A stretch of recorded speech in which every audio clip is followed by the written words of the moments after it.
Dia tanya, Coach lu kan deket sama Erick Thohir. Iya lumayan deket as a professional. Dalam arti I can call him anytime.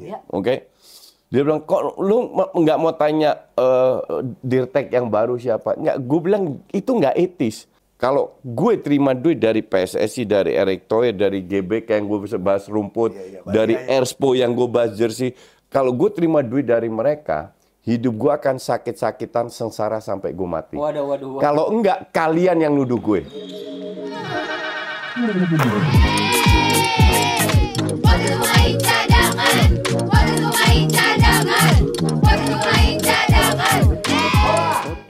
Asik, lu mana dah? Asik ya kok.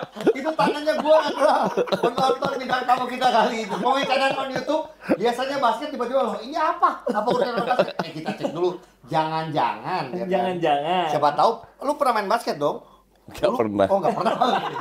Oke, berarti kita salah undang. Coach, thank you. Kita berikan tepuk tangan buat Coach Justin. Coach, thank you ya. Thank you for coming. Ini adalah salah satu the hottest person di Indonesia menurut gua.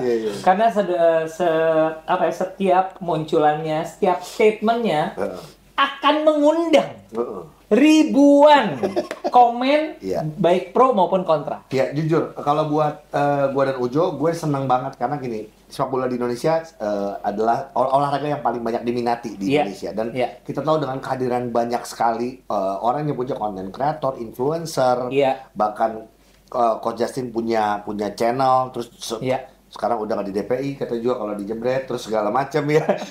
Menurut gue kita jadi belajar juga karena gue banyak ngebahasnya soal basket sebenarnya. Betul. Tapi setiap ketemu Coach Justin, gue ngobrolin soal naturalisasi, ngobrolin soal pemain. Kata gue, nggak bisa habis kita problem hampir olahraga sama. kita kok hampir sama aja sih. Bener nggak sih Coach? Iya. Gitu ya? Cuman skopnya kalau di basket mungkin lebih kecil ya. Iya. Dan kalau kan penonton. diserangnya lebih banyak. Iya. Kalau gue diserangnya dikit. Diserangnya lebih banyak. Oke, Coach Justin. Siapakah Coach Justin kalau buat mungkin subscriber atau cadangan yang nonton nih basket, lu emang penggila bola dari zaman dulu, main bola, terus lu, gua tahu karena disebut coach ya, karena lu pernah melatih juga. Iya. Cerita sedikit Coach tentang itu Coach. Gue itu apa ya? Hidup gue itu dipergampang karena sepak bola. Dipergampang hidup gue karena sepak bola. Karena waktu gue tahun ke Belanda itu tahun 79, umur 12 tahun. Oke. Di situ lu datang sebagai orang luar negeri, non kulit putih, nggak bisa bahasa Belanda, lu harus mingle di SD, terus di SSB dan lain-lain. Nah, mungkin orang Indonesia ini nggak paham betapa dahsyatnya sepak bola untuk nggak di Belanda. Ibarat kalau lu hari Minggu itu mungkin yang ke gereja 1%, 99%-nya nonton bola. Jadi ini kita sering sebutkan bahwa sepak bola itu bisa jadi agama. Bukan, itu sudah jadi agama. Kalau melihat dari antusiasme ya, dari followersnya. Nah, jadi karena gue bisa main bola, temen gue banyak dari situ. Berarti maaf ya, KU waktu itu ya, dari bawah banget ya? Dari bawah, ya. Jadi kalau lu di SMP atau SMA, lu main bola kan olahraga, ada mata pelajaran. Kalau olahraga biasanya ada bola atau futsal, karena kalau winter main indoor, ya kan. Lu kan tinggal 2 orang suruh milih pemain.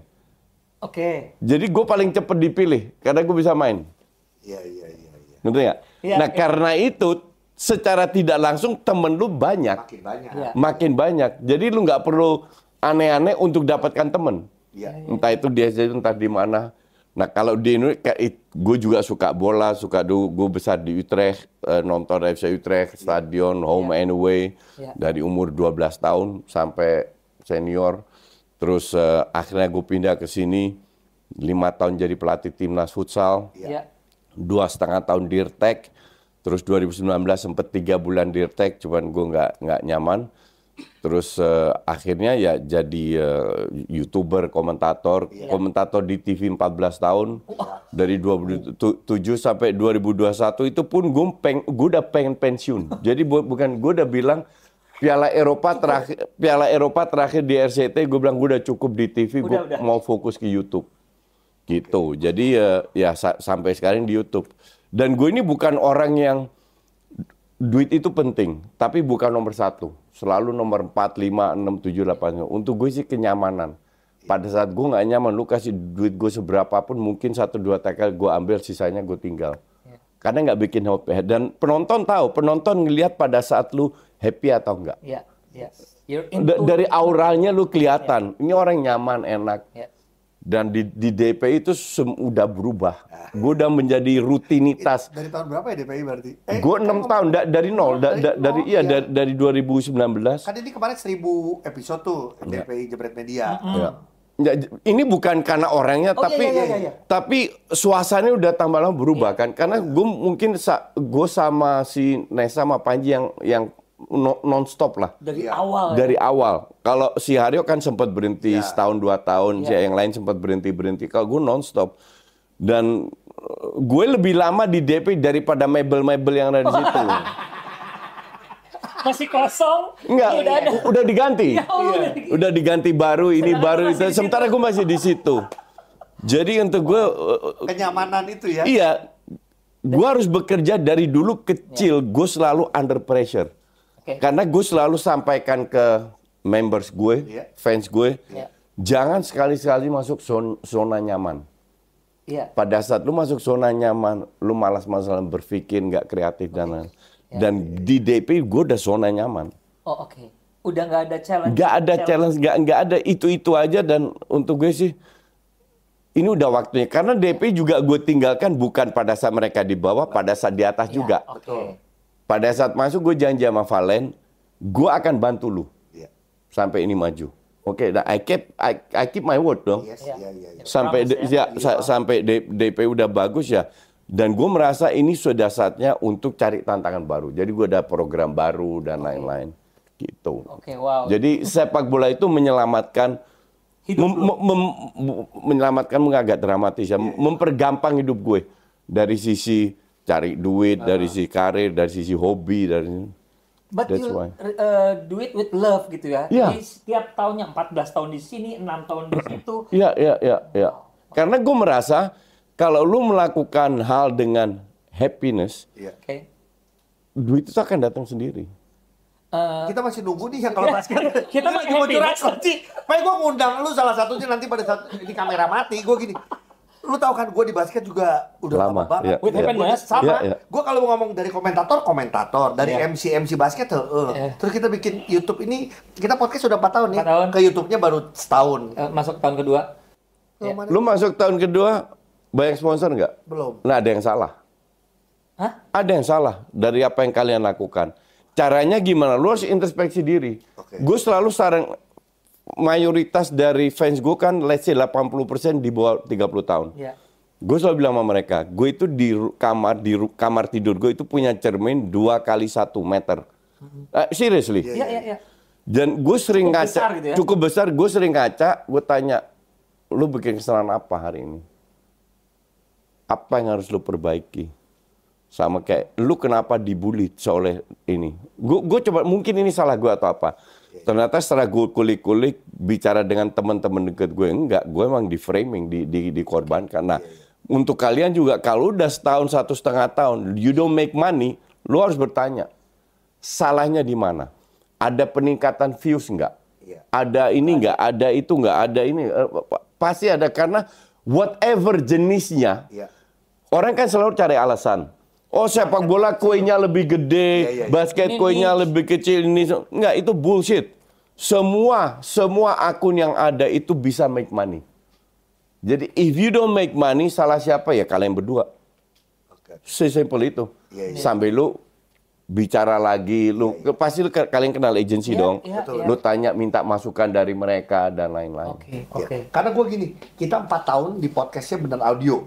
Itu benar-benar kita ngerasa itu sangat niche ya. Berat, itu berat banget. Akhirnya kita baru setahun nih kita ke visual, dan baru beberapa bulan ini gue bilang, gue ngobrol sama Ujojo, gue tuh nonton Justin nih. Dan lu ada yang setiap hari, dan buat gue ada yang member, ada yang sendiri. Lu ngomong sendiri. Kata gue, kita bikin, makanya kita tuh jujur nih teman-teman terinspirasi sama Coach Justin. Kita bikin namanya From the Bench. Kita berdua doang ngebahas apapun, basket kita ngebahas 3x3-nya, ngebahas apa segala macam. Nah, ini yang di hari Jumat, ini yang ada bintang tamunya gitu. Jadi Kalau ini kan baru setahun nih. Setahun. Kalau setahun setengah kita sampai belum, nah kita beli kaca. Enggak, kita minta tolong lah. Maksud gua kita bikin paketin sama YouTube-nya Justin lah. Kenapa setiap coach Justin ngomong ada 2 orang di belakang? Iya, cuma dia pecah gini. Iya, itu artinya biar agensi tahu kita juga butuh duit. Coach, kita ngomong masalah olahraga, coach. Sedikit. Coach besar di Belanda. Kita ngomong sepak bola dulu. Sepak bola itu adalah olahraga dunia, olahraga warganya dunia. Tapi apakah yang bisa membedakan hasil akhir dari prestasi negara per negara? Paling tidak, kalau misalnya ngomong Eropa diwakili dengan Belanda, sama kita yang dari dulu tuh kita emang olahraga pertamanya adalah sepak bola, kedua badminton. Paling mendasar. Paling mendasar adalah percaya proses atau tidak. Orang kita itu maunya semua instan. Instan kaya, instan terkenal, semua instan. Mereka mau cepat semua lah. Sementara di Belanda itu penduduknya 16 juta, hampir 17 juta saja. 4 kali masuk final Piala Dunia, 3 kali cowok, sekali cewek. Cowok cewek dua-dua pernah juara Eropa. Dan kalau di Indonesia itu nggak dihargai. Oh, itu nggak pernah juara dunia ini. Padahal kita mau ikut aja udah terseok-seok, ngerti nggak? Nggak usah ngomong juara, kita mau masuk aja ke situ. Susah. Jadi kita itu kurang bisa appreciate lah. Karena semua makanya KPK penuh kan. Karena semua mau instan. Yang penting kaya, caranya mengalahkan segala. Nah, kalau di sana nggak. Lu sadar nggak? Kalau dengan penduduk sekarang 16 juta, negara kecil, tapi mereka bisa bangun perusahaan yang mendunia kayak Heineken, Shell, Unilever, Philips, Susu Bendera, dan lain. Ini kan semua dibangun dari proses, dari 100 tahun lebih, sampai bisa mendunia. Nah, perusahaan Indonesia yang mendunia apa? Indomie. Karena dimakan. Ngerti nggak maksud gue? Nah, ini karena hasil proses. Inilah kenapa gue bilang proses. Nah, Oke. Kalau misalnya bicara tentang proses. Proses pembentukan atau pembangunan sepak bola di Indonesia juga sudah berlangsung dari dulu. Nah, dengan hasil yang akhirnya baru mungkin bahasanya terlihat sekarang, apakah karena apakah itu yang namanya proses atau karena dulunya prosesnya terputus-putus dan mulai dari awal lagi seperti itu atau gimana? Banyak faktor lah. Salah satu prosesnya terputus karena kalau kita ada ketua PSSI baru, selalu rombak. Ketua PSSI baru rombak. Ini kayak Mendikbud ya. Mendikbud baru ganti rombak. Ganti. Dan kalau lu tahu bahwa lu tahu ketua PSSI-nya Italia nggak? Nggak tahu. Enggak. Spanyol? Jerman? Enggak. Inggris? Enggak. Gue juga nggak tahu. Kenapa gue juga nggak tahu? Karena sistem yang berjalan. Ketua PSSI dia cuma sosok, formalitas. Mau siapapun ketuanya, sistemnya berjalan. Tetap itu dan berkelanjutan. Berkelanjutan. Jadi kalau di sana menggantikan itu yang bagus dia diterusin. Ini Indonesia banget sih sebenarnya. Kita ngomong kementerian, kita ngomong presiden juga kan gitu di Indonesia. Kalau daerah ganti berganti, bukan sistemnya berganti dan itu susah. Padahal ini kembali lagi ke proses. Lu invest sekarang hasilnya mungkin 15 tahun ke depan, 10 tahun ke depan. That's why gue itu sampai dibilang buzzernya Erick Thohir. Nah, itu. Katanya lu ada pertemuan di Oh, gue sering ketemu, nggak usah ketemu. WhatsAppan gue sering. Kemarin masih WhatsApp sama dia. Ngebahas soal bulian ini dan lain. Apakah kalau gue WhatsAppan dengan seseorang artinya gue dibayar? Iya. Sampai di video gue bilang, gini deh. Di video gratis gue ya. Kalau gue terima duit dari PSSI, dari Erick Thohir, dari GBK yang gue bisa bahas rumput, dari Erspo yang gue bahas jersey. Kalau gue terima duit dari mereka, hidup gue akan sakit-sakitan, sengsara sampai gue mati. Waduh. Kalau enggak, kalian yang nuduh gue. Iya. Kan gitu? Iya. Iya kan? Iya. Pada saat kalah lawan Australia gue kritik Clifford kok. Iya. Tapi dia baru 2 hari. Jadi gue masih kritik, masih paham lah. Oke. Tapi jadi ada yang salah. Ada ini ya sedikit mengerti. Mengerti, ya. Dan itu kan berubah lawan Bahrain. Jadi adaptasinya cepet dong. Harus kita hargai juga. Apresiasi juga malu. Dan apresiasi juga. Nah, ini yang menunjukkan bahwa ya gue objektif, gue nggak peduli apapun ini, gue ngomong apa adanya. Kalau itu bagus, kalau lu tidak setuju dengan omongan gue, itu hak lu. Kecuali lu memfitnah gue, lu melintir omongan gue. Iya. Coach, gue tuh sering banget gini loh. Sama gue di basket ngomongin klub apa, tiba-tiba bener pelatihnya diganti. Terus kita ngomongin apa, ternyata bener ini bukan gitu kutukan ya. Iya. Tapi gini, inilah beda basket sama bola. Kalau lu kayak gitu ternyata bener, ya contoh deh, misalnya lu ngomongin apa, tiba-tiba nih sekarang waktu itu misalnya ngomongin Clifford apa, tiba-tiba Clifford bener gitu ya kejadian. Lu di ngomongnya, wah lu buzzernya PSSI segala macam. Nah, sedangkan gue bisa ngomong kayak gitu karena di basket yang mungkin gue masih bilang marketnya tidak terlalu besar, orang nggak ada tuh yang ngomong bahwa si Ogi tahu orang dalam tuh, kenal orang dalam, kayaknya dia yang ngatur-ngatur segala macam. Nggak ada tuh. Cuma bedanya sama bola tuh sampai segitunya bedanya. Iya. Gue rasa ini memang karakter atau sebuah sebuah faktor yang tertanam di masyarakat Indonesia, di mana rasa tidak percaya terhadap sesuatu itu tinggi sekali. Tidak percaya terhadap sesuatunya. Terhadap institusi, terhadap apa, itu tinggi sekali. Itu juga yang membuat tadi kita balik lagi ketika ada satu pimpinan baru segala macam kayak start over, bukannya menjalani satu proses yang panjang. Gini, kalau kita lihat, let's be frank lah, semua orang mau pengen lihat Indonesia masuk Piala Dunia. Titik. Oke? Sekarang kan tanggung jawab saya bukan influencer. Tanggung jawab Erick Thohir lah. Betul. Dan PSSI. Dan bukan hanya Erick Thohir aja. Sistemnya dia konsultasi dengan Exco dan lain-lain. Kita lihat apa yang dia lakukan. Toh kita di atas kertas pun peluang untuk lolos Piala Dunia masih terbuka. 5, 6, 7 tahun yang lalu mimpi aja nggak berani kita. Nggak ada itu kalimat-kalimat yang benar-benar. Mimpi kita apa? Juara AFF, juara SEA Games. That's it. Mimpi aja kita lolos kualifikasi udah luar biasa, iya kan? Sekarang lu bisa ikut Piala Dunia, dan itu tetap nggak di-appreciate, tetap nggak dihargai. Lu semua pelatih ABC, seandainya dia minta Erick Thohir, Pak, saya mau pelatih ini. Kalau Erick Thohir bilang tidak, nggak datang itu pelatih. Pemain itu nggak datang. Betul. Iya kan? Dan kalau lihat semua Belanda datang, kan yang orang lihat fokusnya hanya ke timnas. Padahal dia datengin Van den Berg untuk U23, Jordi Cruijff untuk technical director. Sudah bahas pembinaan seperti apa. Karena ini belum ada hasilnya, diabaikan. Padahal kerja juga kan. Lagi dikerjakan. Lagi dikerjakan karena nggak ada hasilnya, seolah-olah nggak kerja. Dan kadang-kadang orang-orang merasa bahwa karena itu tidak tersampaikan, jadi tapi kan gini, balik lagi, tidak semuanya urusan dapur ini orang harus tahu. Betul. Nah, karena di masyarakat Indonesia ini rasa tidak percaya itu sangat tinggi. Jadi kalau ada apa-apa pikirannya negatif. Oh, lu disuap, lu dibayar ini. Kemarin gue taping sama Komik 8, oke? Dia tanya, Coach lu kan deket sama Erick Thohir. Ya lumayan deket as a professional.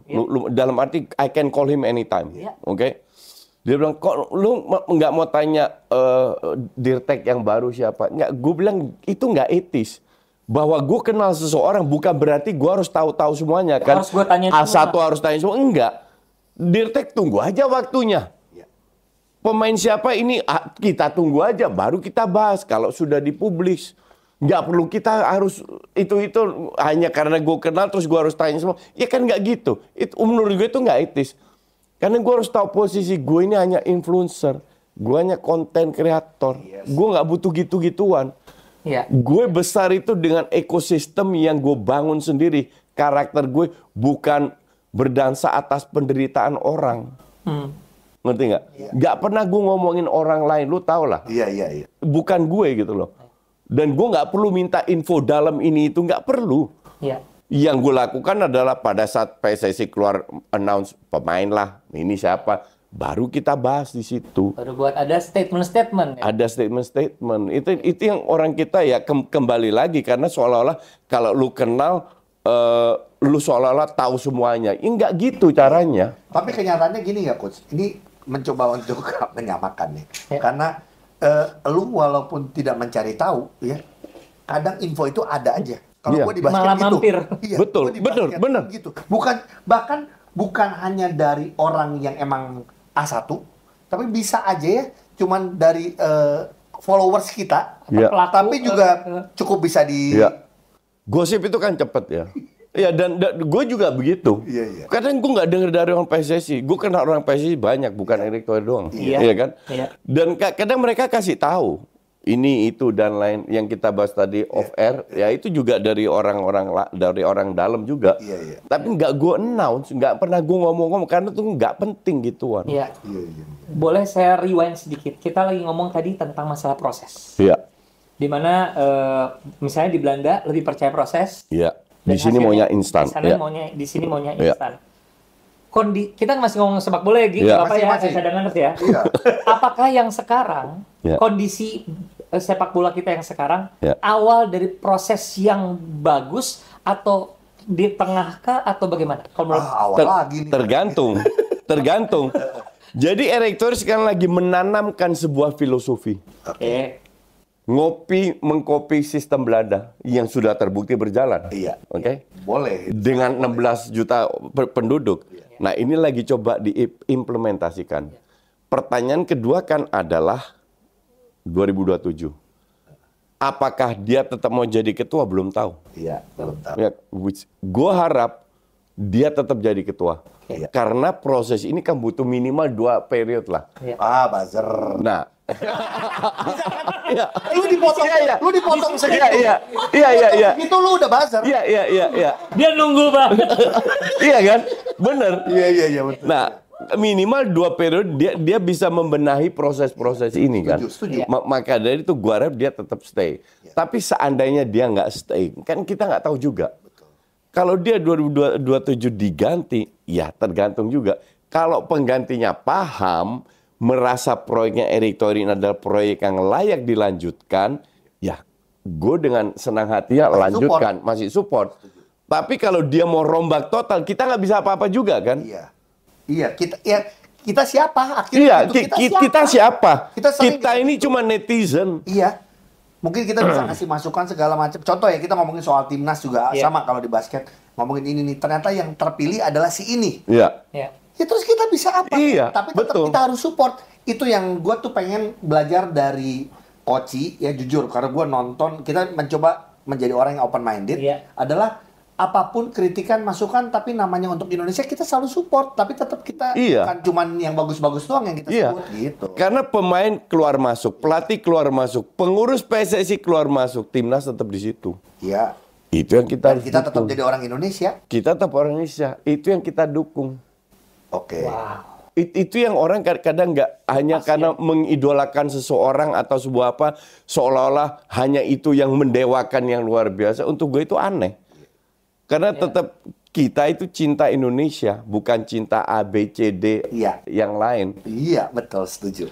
Kalau besok asumsi kita nggak main apa, Patrick Kluivert dipecat. Ya udah, mau gimana lagi? Gue tetap dukung timnas, kalau menurut PSSI ini adalah yang terbaik buat PSSI, kita dukung. Kasih waktu. Iya, karena yang bertanggung jawab kan PSSI, bukan kita. Iya. Bukan lu ya. Bukan gue. Kadang-kadang jadi akhirnya netizen ini yang akhirnya merasa dia yang paling ya paling tersakiti kalau Indonesia. Iya. Karena tersakiti udah keluar duit itu. Iya. PSSI itu udah keluar duit berapa gitu loh. Jadi whatever apapun yang terjadi, kita boleh kritik PSSI dan Erick Thohir, Arya, PSSI itu nggak buta kritik kok. Iya. Nggak tuli dengan kritik kok. Ya. I mean, fine aja mereka.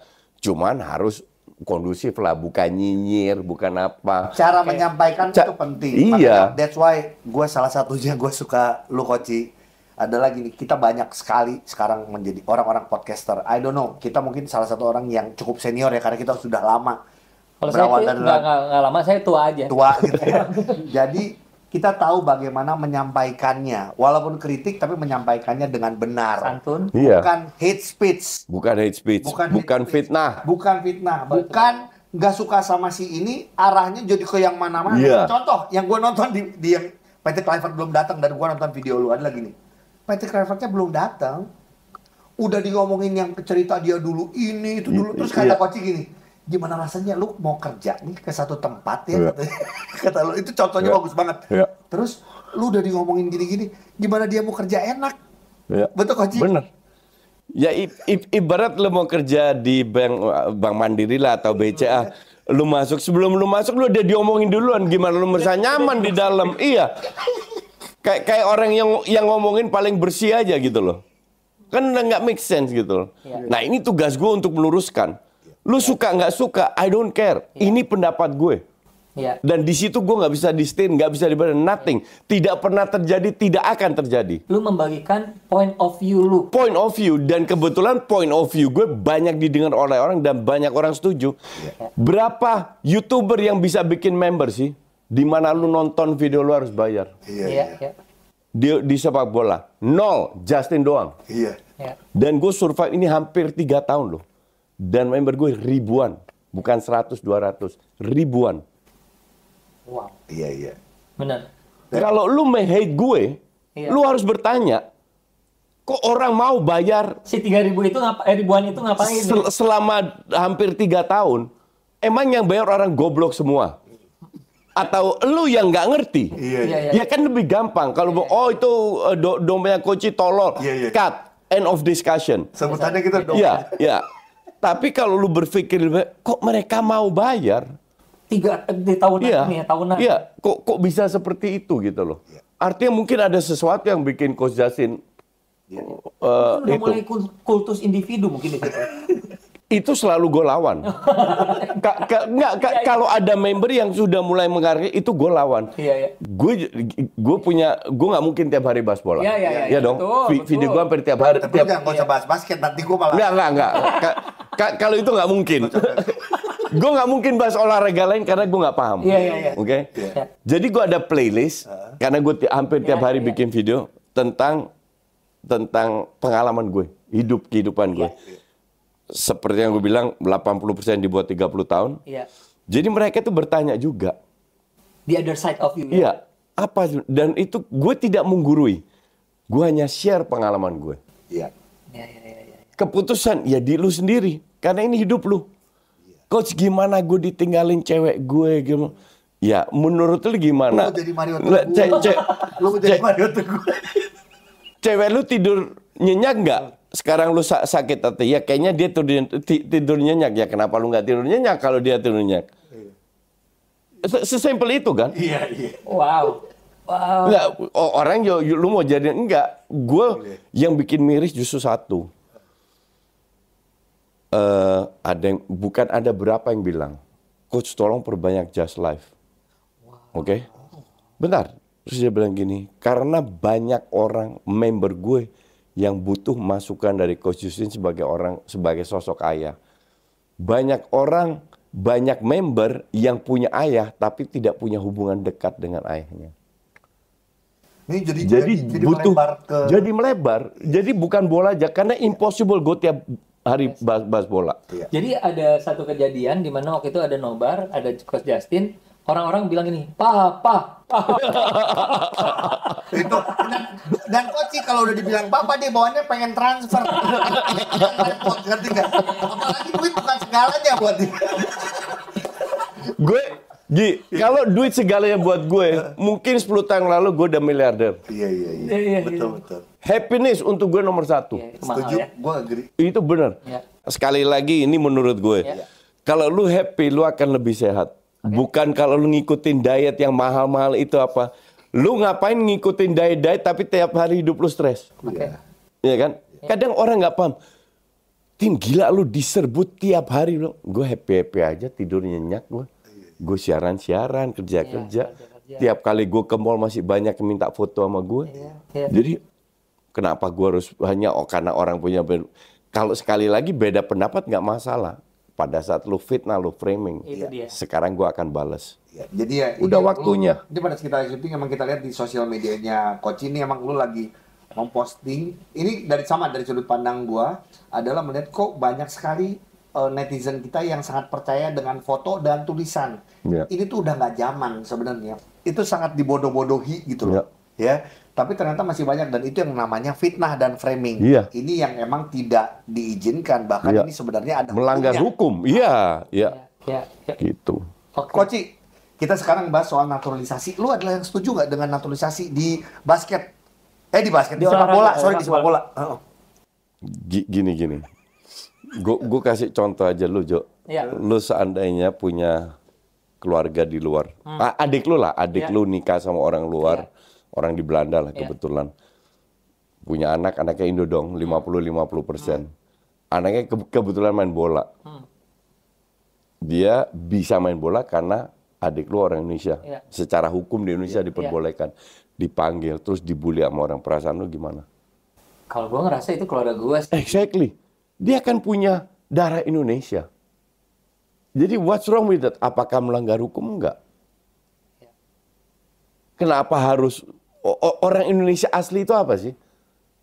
Orang Indonesia asli itu apa sih? Papua Indonesia, Aceh Indonesia, Batak Indonesia. Kalau lu usut-usut lagi dari Cina Selatan orang kita datang Indonesia datangnya. Jadi selama kalau kita memperkecil skopnya menurut undang-undang selama aturan FIFA, selama lu di generasi ketiga which is nenek lu lahir di Indonesia atau pernah lama tinggal di Indonesia, lu eligible sampai untuk bermain. Kalau FIFA ya ternyata sampai di nenek ya. Nenek ya. Nah, jadi maksudnya gini, ini kan sebenarnya ini nanya ya sebenarnya karena gua tidak terlalu ke sepak bola, tapi ternyata di FIFA ini ada satu peraturan yang bisa kita lihat ada celahnya yang sebelumnya belum pernah dipergunakan, celah ini. Aturan ini sebenarnya udah lama belum sebenarnya? Boleh coach coach? Ya, udah lama. Jadi baru dipakai sekarang kan? Naturalisasi itu udah lama. Emang berapa kulit putih yang main di timnas Prancis sih? Iya, itu lagi tuh benar. Lu pada saat mereka 16-17 walaupun mereka lahir di sana mereka milih Prancis atau negara asalnya. Di Chile aja tuh, di Chile tuh bukan Desaya, banyak lah, banyak sekali. Maroko waktu kemarin masuk semifinal, emang yang lahir di Maroko ada berapa sih? Mayoritas Maroko yang lahir di luar semua. Dan mereka boleh milih. Iya. Pemain kayak Ziyech, kayak Mazraoui pilih Maroko, tapi Avelay, Ihataren pilih Belanda. Ya logika lah. Itu kan naturalisasi juga. Iya kan? Jadi karena kita sepak bola kita selalu berkutat di Asia Tenggara, ASEAN, AFF dan lain-lain, fokusnya ke sini mindsetnya. Makanya berapa tahun yang lalu, gue udah bilang di zaman Sintayong, karena gue lihat perkembangannya Sintayong ya. Level kita ini Asia. Udah mulai naik gitu. Level kita ini Asia. Nggak usah bahas ASEAN lagi. Udah nggak usah. ASEAN untuk selalu ada untuk apa? Untuk anak muda atau untuk cari jam terbang lah. Tapi level kita itu sudah Asia. Karena itu. Jadi gue masih kadang pemikiran orang nggak paham gue. Kenapa harus dipermasalahkan? Yang jadi permasalahan kadang untuk beberapa orang yang sedikit kaget dengan menggunakan celah ini adalah ketika yang dipakai paling banyak gitu ya kebetulan berbondong-bondong tidak satu atau dua 15-an ada berapa puluh banyak lah pokoknya. Ini yang sedikit mengejutkan yang menyebabkan sedikit kaget dan juga ada rasa pesimis. Ini yang kita bina di Indonesia gimana nih kabarnya? Nah itu kalau ketakutan itu menurut lu wajar atau? Nah Rizky Ridho menunjukkan kok. Rizky Ridho menunjukkan Rizky Ridho itu kan role model. Di sini gue mau menyampaikan gue Persib tapi gue cinta Rizky Ridho. Ya kan Rizky Ridho peran dia itu bukan hanya dia itu sebuah role model di mana pemain Liga 1 melihat loh, kalau Rizky Ridho bisa, kalau lu bekerja keras, lu harus bisa. Kemarin Kambuaya. Kemarin Kambuaya membuktikan dengan 10-15 menit dia bermain, 20 menit dia membuktikan dia bisa ngimbangin levelnya. Marcel ini udah sering masuk. Jadi kalau mereka bisa, ya kenapa enggak? Kita ngeliat pemain lagi yang U17, menurut gue ini ada lagi loh beberapa yang menurut gue potensi. Ya, sekarang kan tinggal lu bersaing demi apa? Merah putih, yang terbaik masuk. Regardless rambut lu bule atau enggak. Selama lu mengikutin, buktinya, contoh Mark Locke, Gonzales. Mereka nggak punya sejarah, nggak punya apa, tapi 5 tahun tinggal di sini, kan mereka eligible. Akhirnya mereka ganti paspor, mereka memperkuat timnas Indonesia. Masa diprotes? Ya enggak lah, itu hak mereka. Dan itu sah. Itu sah. Gitu. Jadi yang dilanggar itu apa? Nggak ada. Nanti seandainya, semoga kita lolos ke Piala Dunia, masih diprotes nggak masalah itu? Masalah naturalisasi dan karena kita harus realistis. Kalau kita ngandelin pemain Liga 1, kita fokus ke ASEAN. Udah beda tuh ya. Levelnya beda. Tujuannya ya, beda juga. Kalau kalian mau ikut level Piala Dunia, sekali lagi kita belum lolos, tapi peluang masih cukup besar ada di tangan kita.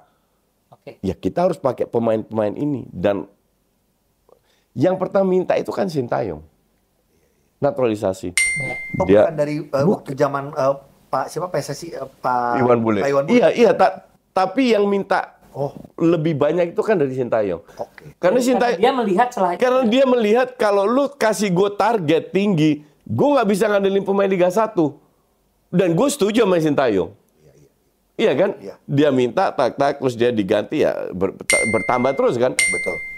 Dan kayaknya dengan apa yang dilakukan dengan Indonesia dan seperti ini sukses ya, program ini anggaplah sukses, mengguncang dunia ya, bukan berarti nggak tertutup kemungkinan negara-negara tetangga akan mengkopi. Sudah ikut bro, sudah ikut, sudah malah pada iri sama kita. Ini sekarang kalau lu ngikutin naturalisasi ya, ada satu grup isinya senior, Joe, Jordi, Tom, Sandy, ada satu grup isinya muda.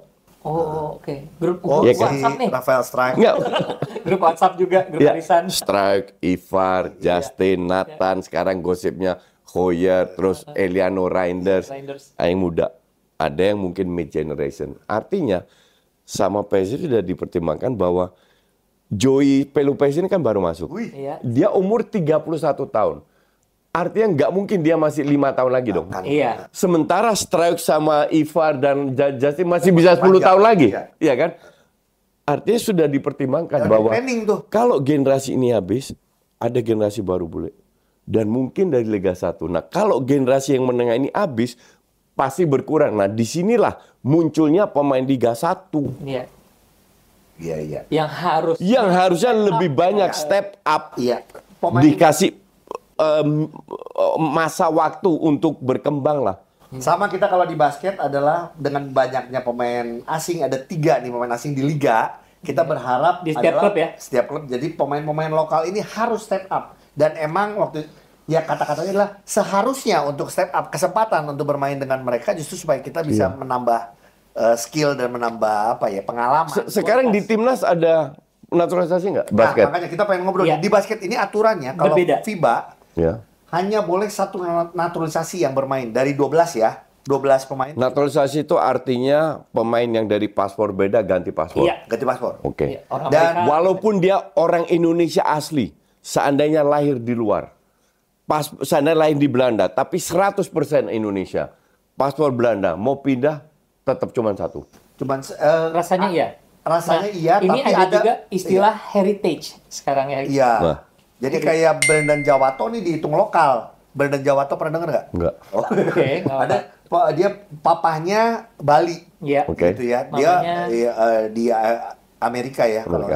Jadi dia udah kesini tapi sekarang sudah bisa dianggap lokal. Jadi dia bisa dia walaupun setengah-setengah gitu ya, mix. Bisa main nama naturalisasi yang pemain NBA ada 1 kan, kita punya Marcus Bolden. Nah itu bisa. Jadi memang ada sedikit kesulitan perbedaan aturan yang menyebabkan ya ini ternyata tapi kan berlaku internasional ya, bahwa semua misalnya orang Korea tiba-tiba ada pemain Amerikanya 1 ya karena dia hanya bisa punya 1 pemain. Nah kita pusingnya lagi nih sama lagi pengen mikirin untuk basket juga, apalagi nih dengar-dengar si games nanti pemain naturalisasi itu tidak boleh. Jadi pemain naturalisasi itu yang pemain Amerika jadi itu udah nggak boleh. Cuman bisa yang ada turunan. Heritage itu.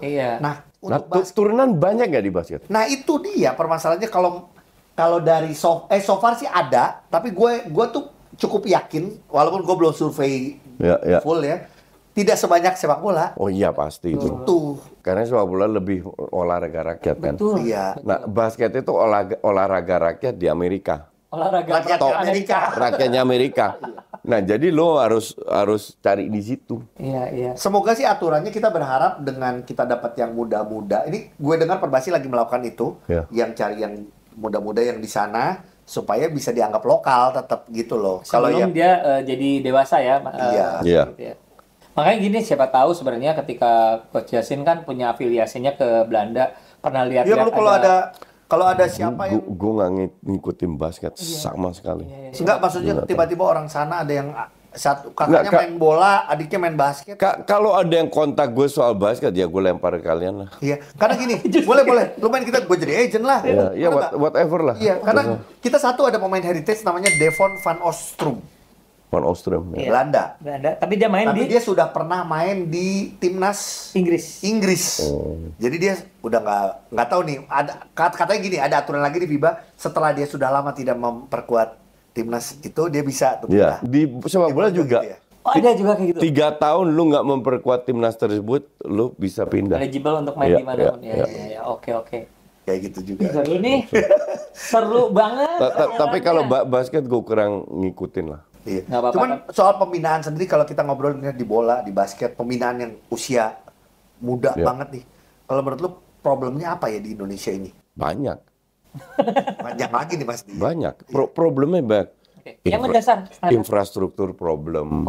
Mindset problem. Mindset itu berarti adalah tidak saja pelaku tapi pembina dan lain-lainnya. Iya.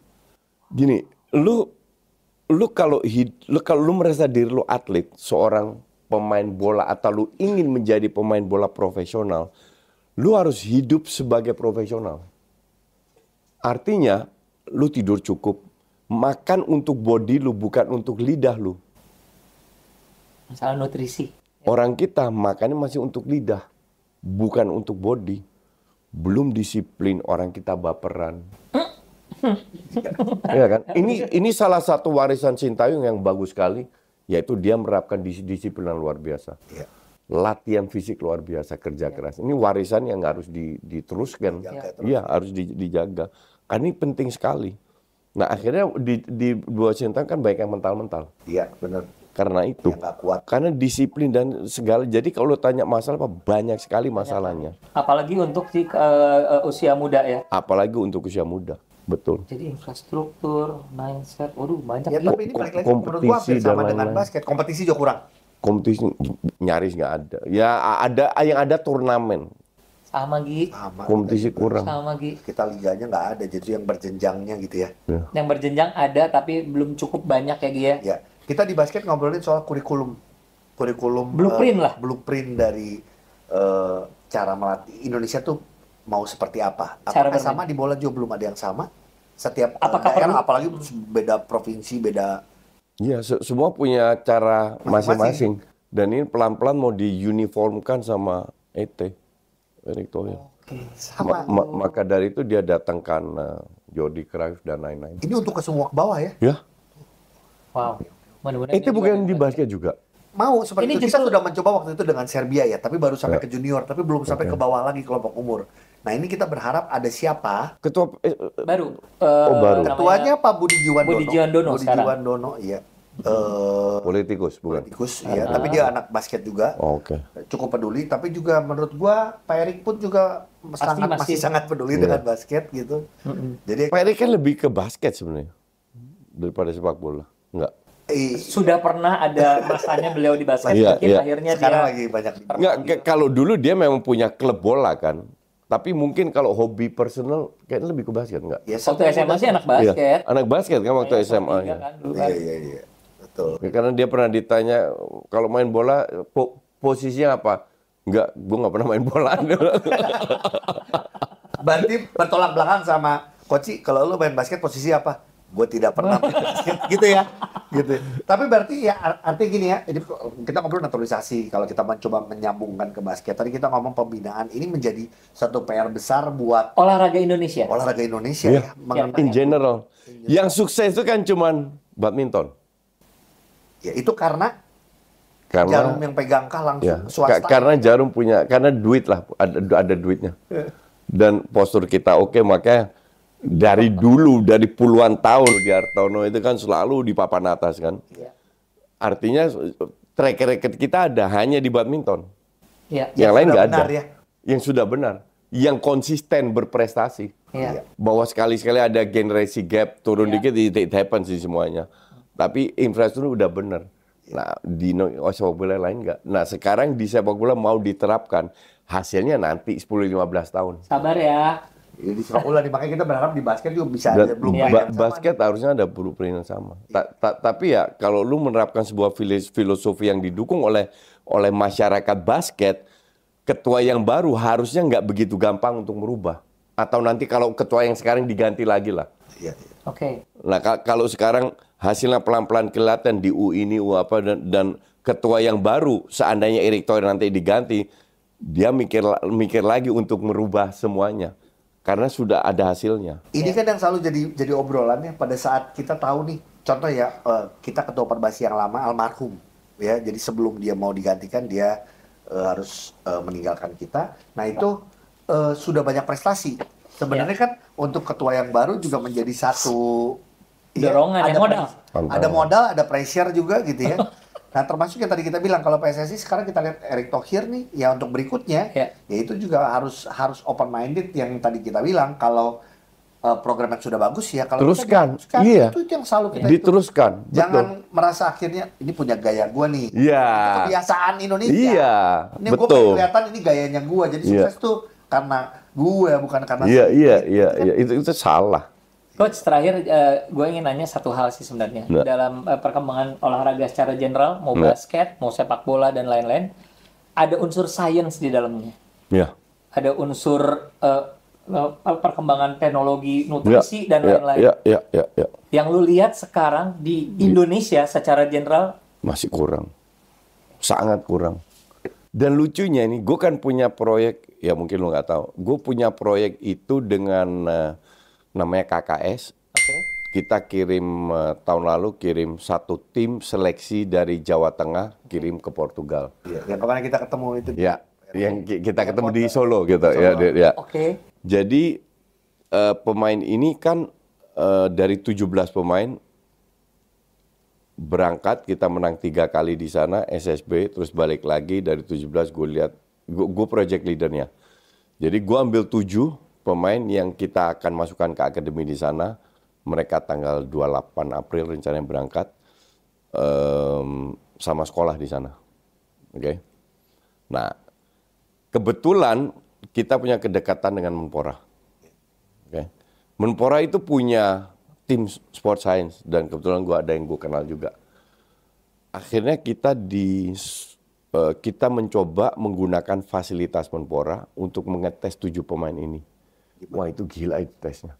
Itu sampai tumpuan di mana, di scan otot mana yang kurang, yang harus ini.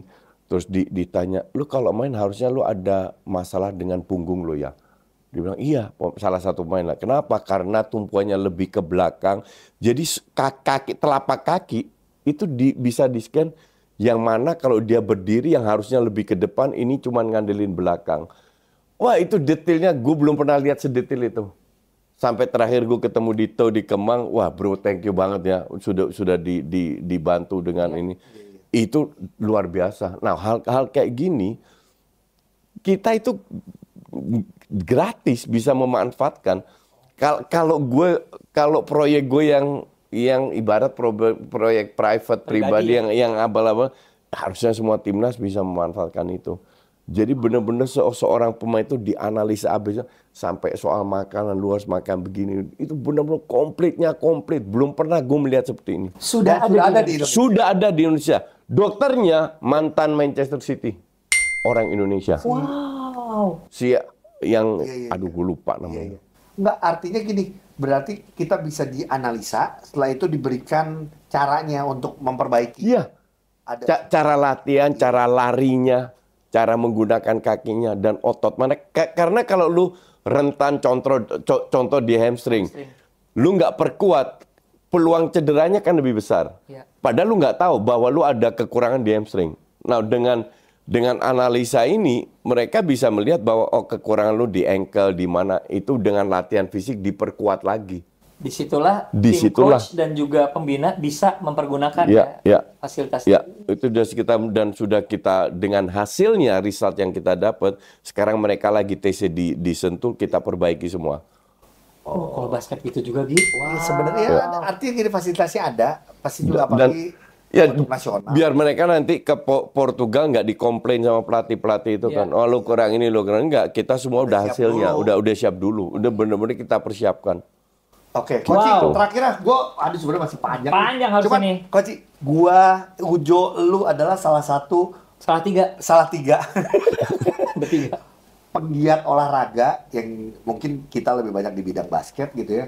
Berani mengomentari, ngikutin, apalagi kalau gue pribadi bersyukur karena pernah jadi manajer timnas basket putri. Dan lain-lain. Juara pula ya?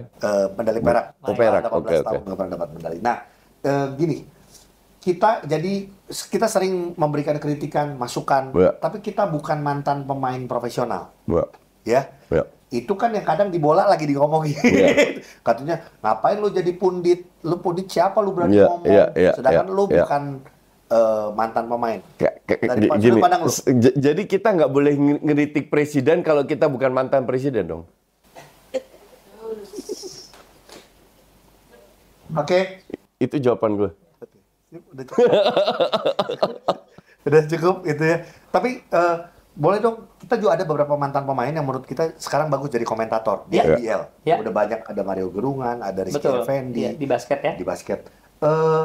Menurut Koci, mantan pemain yang menurut Koci menganalisa bagus, memberikan komentarnya bagus, boleh sebut beberapa nama? Ada Budi Sudarsono, bagus. Dia ngaji yo, Pak Menbal iyo.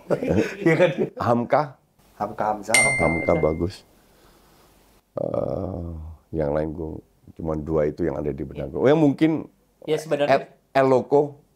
Cuman Eloko kan bahasa Indonesia kurang. Masalah dia di situ. Iya, tapi dia kan waktu bisa ngeliat. Eropa, waktu kemarin Iya. Nggak, gue berapa kali siaran sama dia dan gue nyaman kalau siaran sama Eloko. Cuman memang bahasa Indonesia kurang, tapi visinya kan dapat. Yang sering tampil ya itu aja. Yang gue bilang bagus. Ya berarti ini sebenarnya salah satu justru lapangan yang cukup luas untuk mantan pemain siapapun untuk tetap ada di dunia itu ya. Sekarang gue tanya, lo tau Ballon d'Or kan? Ballon d'Or kan pemilihan pemain terbaik dunia. Emang yang milih mantan pemain semua? Emang nggak ada wartawan? Iya. Masa wartawan nggak boleh dilibatkan? Emang wartawan dulu main bola?